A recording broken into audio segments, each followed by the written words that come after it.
That was awesome. Congratulations, your first full-blown ACL performance. How'd it feel out there? Just so awesome. Yeah, it was awesome. Yeah.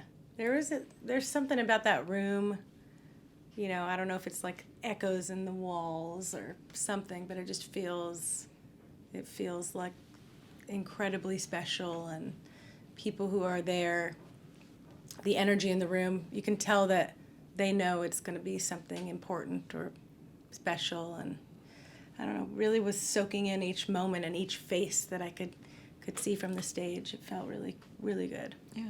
So, Second Nature, the album that came out in April, it's gotten a lot of attention. You guys put a lot of hard work and sweat into that. And as you yourselves have described it, the kind of philosophy behind it is, rather than sit through the hard times and the difficulties that we've all had to endure these past couple of years, why not dance your way through them? Mm-hmm. So, could you maybe elaborate a little bit more about that in your own words? Yeah, I think the idea behind dancing through the darkness, so to speak, is, it didn't come immediately. We were going through difficult times, globally with the pandemic and lockdown and personal difficult times. And I think at a certain point when you realize that it's not going to be over in a couple months, or, and it keeps going, I think we were about 4 songs in when we said, you know what, we need to make a dance track to just, we can talk about what we're feeling. This can be cathartic, but we need to dance to it, because otherwise we'll just not make it, not make it through however long the stretch will be. And we didn't know at that point how long it would be. And that kind of became the theme for the rest of the record, to help us through it and hopefully other people. And it felt like when it came out that's what people wanted, that energy and that permission to dance, So where do the seeds for the song ideas come from? I think from personal experience.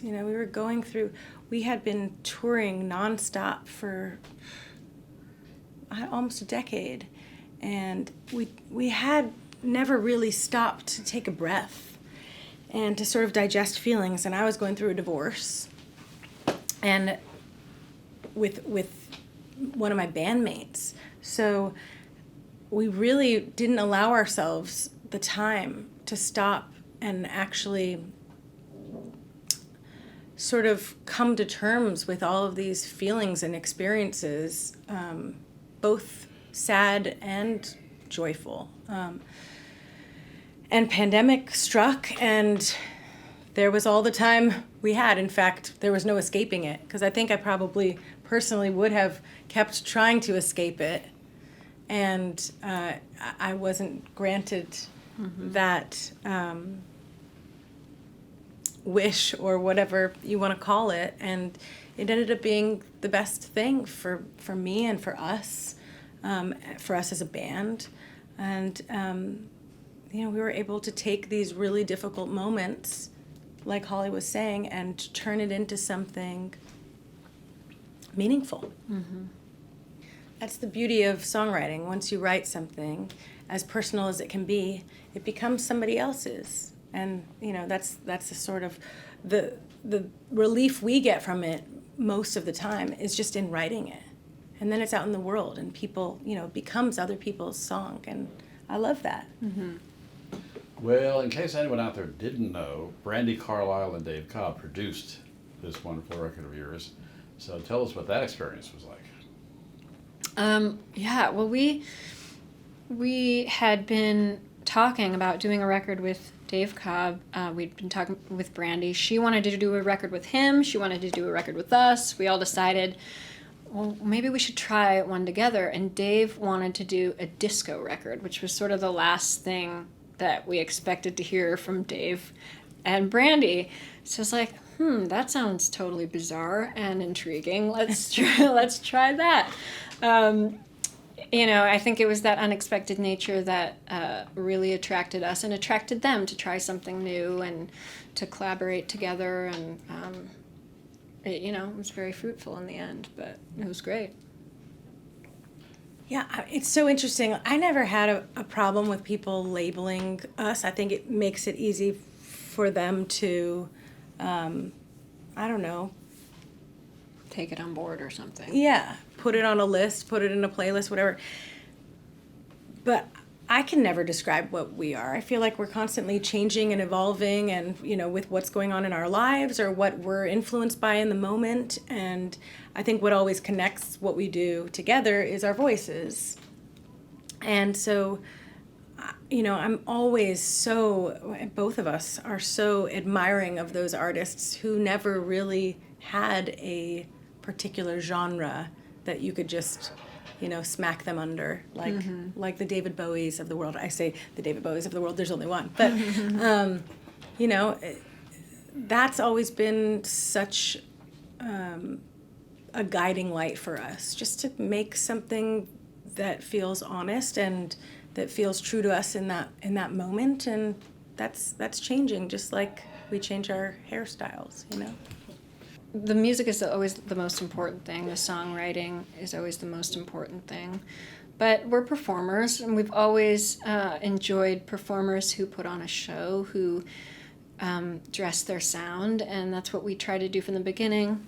We wanted to be heard at, two voices as one. And when you think of, and we've kind of explained it this way before, but when you think of a choir, for instance, they all wear robes so that you're looking at them as the sound that you're hearing, and that's sort of what we were aiming for initially, with like a ton more eyelash glue and glitter and sequins, and but yeah, I think both things kind of inform each other always. We're very visual and very musical, so they kind of go hand in hand.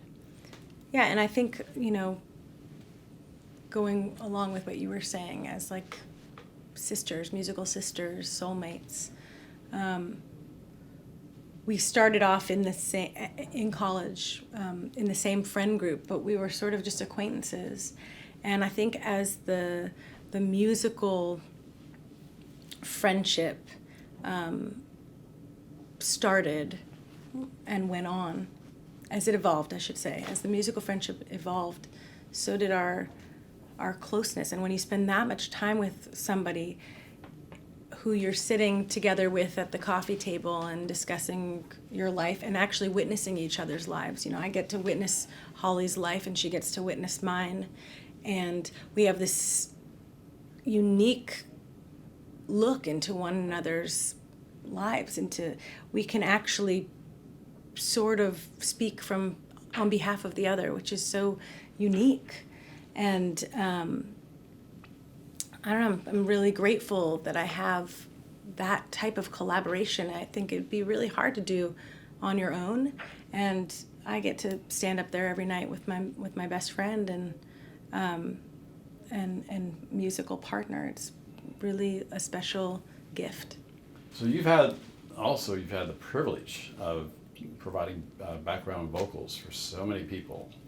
Roger Waters just among many, out on the road touring and also in the recording studio. So what did you learn from that experience, providing the vocals for somebody else? We've been so lucky to work with artists who really wanted us to bring what it is that we do to their project, to sort of reimagine what it is that was already special in what they do. And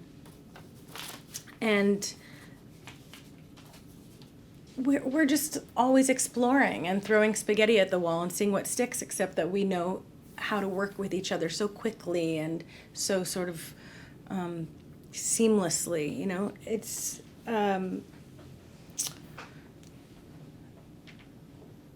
with Roger, he really allowed us to be us in his show. And I think because of that, how he's lifted us up in his own music. And he doesn't have to, That's Pink Floyd. It's some of the greatest music of all time. He didn't have to give us the platform to be us. But he did because he loves it, because he saw something special in us and wanted people to see it. and thought that actually contributed to what it is that he does. And I think people, other people saw that and leaned into it as well. Like, a lot of amazing collaborations have come out of having sung with him. Yeah. And because we are partners, we're a duo, we are automatic collaborators. So it's so easy for us to step into the room with somebody else and to create something. We like bouncing off of other people. We are about community. We didn't have that growing up. I think we both struggled finding like-minded people acceptance. And so here's an opportunity to do that in the realm of what you love too. And now you get to do it with your partner, and you get to explore that with other people. I mean, it's a really wonderful thing. Well, finally, I read in one of the stories about you and about the new album, they described Jess as the social butterfly and Holly as the more introverted of the two. Although you wouldn't know that from our interview so far tonight. I don't know if that's a fair characterization or if you kind of use that to play off each other depending on who feels like talking more, what you're dealing with at any given time. I don't What's know. the yin and yang between the two of you? I think that's accurate. Yeah. I thought you were going to say from this interview. I can tell that that's the case. Not at all. Yeah, that's accurate. I would say to an extent, and I think that's kind of why I think we balance each other out, and we work really well together. We're complementary in that way. So. And it's really a non-competitive environment between us, so we're lifting each other up. Where Holly maybe, where I have a weakness, Holly has a strength, and vice versa. So, I don't know. We're always trying to make the other stronger together.